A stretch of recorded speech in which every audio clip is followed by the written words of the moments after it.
সুদ এবং 600 টাকার 5 বছরের সুদ একত্রে 500 টাকা হলে সুদের হার কত?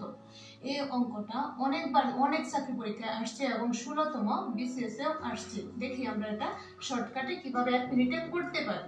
তাহলে এখানে যে চাইছে কি আমরা আগে দেখব, এখানে চাইছে সুদের হার, কিন্তু এখানে সুদ মানে 5 বছরের সুদ এবং 4 বছরের সুদ একত্রে দেওয়া আছে 500 টাকা, আর চাইছে সুদের হার কত। তাহলে আমরা একটা সূত্র লিখতে পারি, আর সমান সমান, আর মানে সুদের হার, তাহলে আর সমান সমান আই।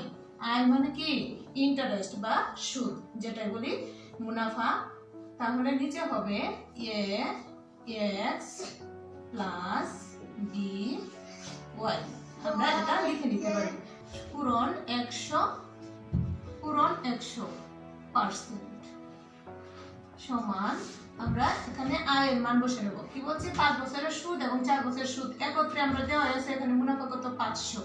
তাহলে 500 এখানে আছে x বুঝাইছে এটা শুধু, তাহলে 500 যোগ 500 ইনটু 4 মানে x হচ্ছে 4, তাহলে পূরণ 4, এখানে যোগ এই মাঝখানের যোগটা এখানে বাই বি কি? বি হচ্ছে এই যে 600 টাকা, 600 টাকা পূরণ বছর হচ্ছে এই যে 5। আমরা এটা কিভাবে লিখে নিতে পারি। এখন আমরা পূরণ করে লিখবো, পূরণ এখানে 100%। তাহলে আমরা এখানে কি লিখতে পারি? এখানে উপরে 500, এখানে নিচে হচ্ছে 4 পাশে 20 আর 2টা শূন্য, যোগ নিচে কি 5 6 30 আর 2টা শূন্য সমান, তাহলে আমাদের কি আসতেছে 500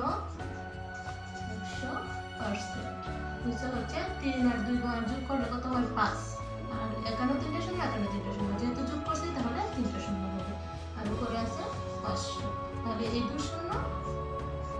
শূন্য কেটে দিলাম, তারপরে 5 লিখে 5, আর এখানে 10 আছে, পুরো 100%। তাহলে 10 10 100%, তাহলে আসতেছে কি 10%। যেহেতু সুদের হার বেরিয়ে গেছে, তাহলে উত্তর কি হবে? উত্তর হবে 10%।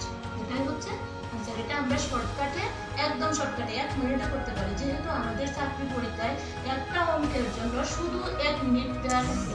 তাহলে আমরা আগে খুঁজবো কিভাবে শর্টকাট করা যায়। অতি দ্রুত আপনারা এই নিয়মটা ফলো করতে পারেন এবং অতি দ্রুত সমাধান করতে পারেন।